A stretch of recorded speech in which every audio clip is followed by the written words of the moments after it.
Welcome back to Watching Business Incorporated on Channels Television. We continue with the energy security or energy affordability conversation. Now we're doing this with Kelvin Emmanuel. Kelvin Emmanuel is a financial analyst.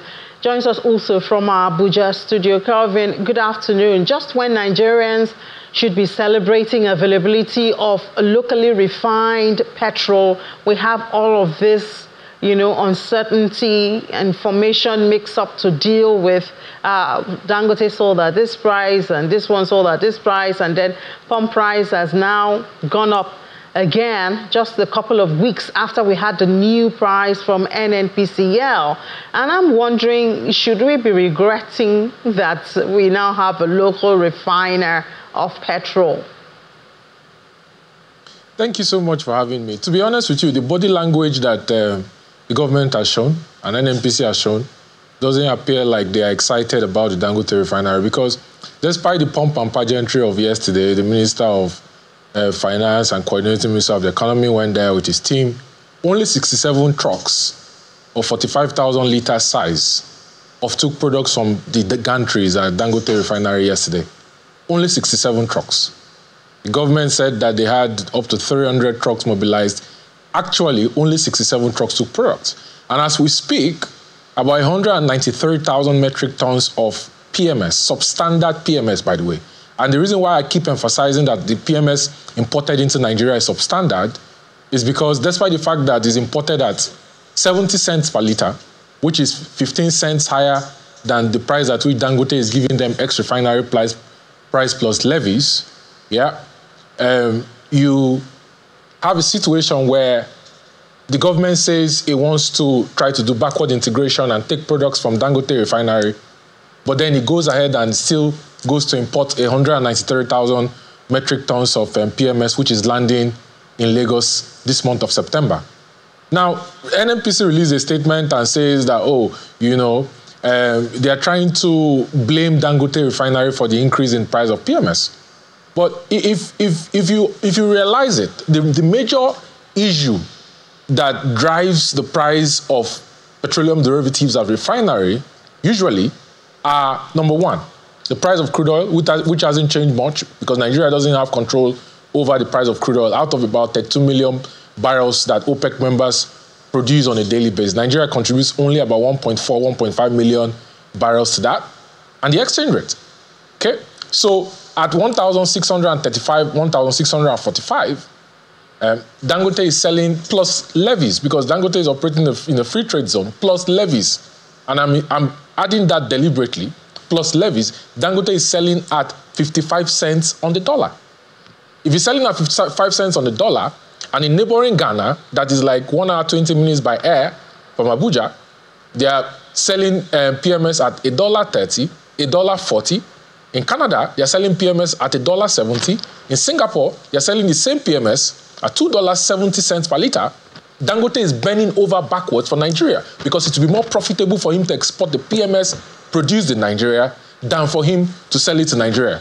But given that NNPC is owing international traders, it's owing traders $6.8 billion. And one of the reasons why I'm telling Nigerians that Nigerians would rather believe Dangote than believe NNPC is because in August, NNPC denied they were owing.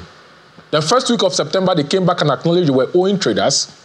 And the duration for that contract that expired, they are currently in demurrage period, which means they are paying about, based on my calculation, $1.3 million in interest on a daily basis to traders they are owing, that they neither have the crude oil feedstock or the cash to pay. By the way, the products they took from Dangote refinery yesterday and they will take for the most of this month is actually not cash backed. They didn't pay cash for it. They had to secure letters of credit from a multilateral development bank. So the confusion around this and the body language has shown that clearly NNPC is not happy that Dangote refinery is on. Well, that's sad because, we saw the minister there, we've seen government officials there, which is supposed to be a form of endorsement. And also, we do know that having a locally refined petrol is supposed to at least cut off or at least reduce some of those logistics costs that is involved in importing it into the country. And as many people have said, even if a local refiner is being subsidized, it's better for the economy at the end of the day. And then the other one is at least a little bit of hope for the Naira and for Nigerians as the consumers. So I wonder where the consumers would go to now. Dangote is a businessman. He has to make back. He has a $20 billion investment right there. And if Nigerians cannot trust what the NNPC is saying, then they're just left in the middle with nowhere to turn. Look, so the landing price for the PMS they bring into Nigeria is 1,165, 1,170 naira per litre. That's the landing price. Yeah. Before now, NNPC was applying nearly 550 to 600 naira subsidy per litre. NNPC claims that Nigeria consumes 70 million litres per day.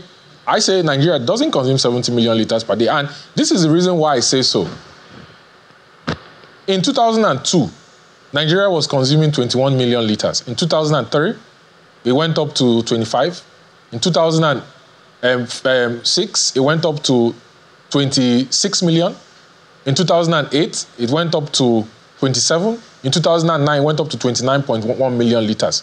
If you consider the compound average growth rate of the demand, daily demand of PMS in Nigeria, it grew at 11% between 2002 and 2009. All of a sudden, between 2009 and 2024, the daily demand jumped by 234%. From 29.1 million litres, it went to 70 million litres. The government cannot give you empirical data to justify that. The number of cars that were imported between 2009 that justified a sudden spike, the number of tricycles, the number of generators, the population growth rates. Did the population of Nigeria triple or quadruple within the intervening period? The answer is no. So why the sudden spike? Why can't the government justify it? Last year, the government said that the true consumption was 41 million litres, and that lasted for only 2 months. So how come all of a sudden that number has jumped back to 70 million litres? And could it be that the fact that the government is not transparent with Nigerians on the actual daily true north of the daily consumption of PMS be the reason why the government is not able to apply under recovery for subsidizing petrol to Nigerians? Look, Dangote as a company, is a private company, it doesn't have the authority to set the price of PMS. It cannot come and announce the price of PMS. And the reason is because based on sections 205 and 206 of the PIA today, NNPC is the sole buyer of PMS from Dangote refinery. If NNPC claims that the market is deregulated, number one, it will issue a statement based on FEC approval that the market, based on section 205 and 206, like it did for AGO, is been deregulated. And it will not be the sole buyer. It will allow Ipman, it will allow Moman to come and buy products from Dangote. Why is NNPC the sole buyer?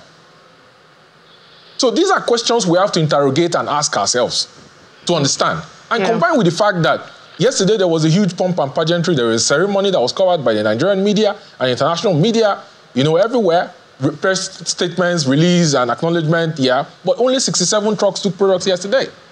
And there is evidence to show, as we speak, that about 193,000 metric tons of products on different vessels are on its way to Nigeria this month.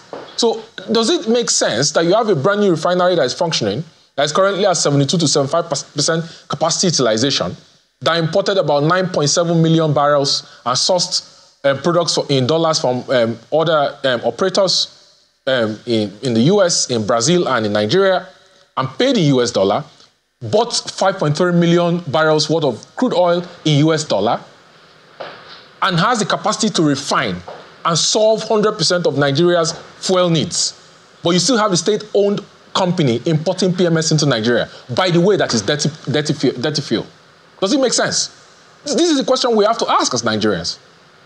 All right, Calvin, a lot of questions there, very small answers, a lot of questions. As the media, we will keep asking these questions and probing, and hopefully it would have, the NNPCL, or is it Dangote, the Federal Executive Council, talk to us as Nigerians so that we know exactly what the real picture is. I mean, if we could have Dangote with a lot of trucks waiting to be offloaded, and yet we have imported petrol on its way to Nigeria, I mean, it leaves a whole lot of questions and concerns right there. But thank you so much. That's the much we can take. Unfortunately, on live programs, you have, very little time to address some of these issues. But it's a continuous conversation, and thank you so much for your contribution this afternoon. Thank you for having me.